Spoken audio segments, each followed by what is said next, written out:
Here we're going to look at topic 83, example 4, identify a transformation. So this is the opposite of example 3. In example 3, we were given the functions and we needed to determine the transformations. This time we're given the graphs and we're going to determine the function. So each of the given graphs is a transformation of the parent cubic or the parent quartic function. That'll be important. How can you determine the equation of the graph? So let's remember that the vertex form will be y equals a times x minus h with either the 3 or the 4 there, plus k. Okay, so a couple of things we want to look at here. In example A, we know that this is cubic, so it's going up, down. So the opposite end behavior tells me that this is cubic. So that's going to be, that's an arrow. It's going to be x cubed. But if we're familiar with cubic functions, normally they go down, up. This one goes up, down, so that tells me that there is a reflection. Okay. So x cubed, since the end behavior is up, down, that tells me that there is a reflection, which hopefully remember means that there is a negative a value. Okay, so a is going to be negative. Let's look at some other transformations or some shifts. From the origin, my graph goes left 3 places. So it's going to go left 3 and then down 1. Okay, so it's going left 3 places.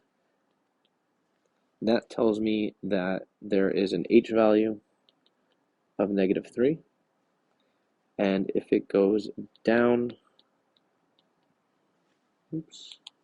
1 unit, that tells me that k is equal to negative 1. All right, so those are all my changes or my transformations. So I now need to put those into my vertex form. So y would be equal to, we know there's a reflection, so it's going to be negative a. There's no stretch or compression here. Most of these problems will never have a stretch or compression, so we're not going to worry about that right now. We're just going to make a negative 1, because remember there was a reflection. Then we have a value of h is negative 3, so it's x minus negative 3. It went left. This is all cubed. And then the k value is negative 1 because it went down, so we're going to subtract 1. All right, so there's a reflection of negative a, so that goes there. There is a shift left, so h is negative 3. And the k value, down 1, k was negative 1, so we'll plug that in there. We don't want any double negatives, so I'm just going to clean this up. So we get x plus 3 cubed minus 1. Good thing to do is check to make sure that everything matches up. The negative 1 tells me that there is a reflection, so that's an end behavior of up, down, which is good. X plus 3 tells me that it should go left, which it did, and then shift down 1, which it does. So we're good. Part B, we're going to look to do the same thing. All right, this has end behavior of down, down, so that tells me it's an even function, so I know that this is quartic, which is x to the 4th power. My end behavior is down, down. So if I'm familiar with quartics, end behavior is supposed to be up, up for the parent function. So what this tells me is that, again, there is another reflection. So we have a negative a value. Okay, kind of convenient, pretty simple that they both worked out the same way. Now, we're going to go from the origin to our new vertex. So here we're going to the right 1 place, and then our shift up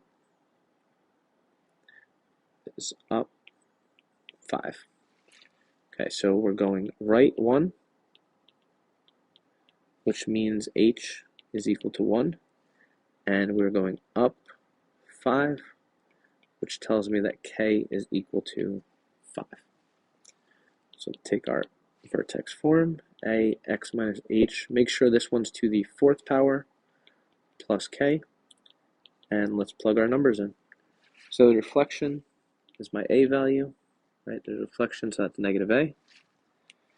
Then I have x minus my h value, So this one's pretty easy. So it's just minus 1 to the 4th power. And then k is 5, so we're going to add 5. Let's put that one in red.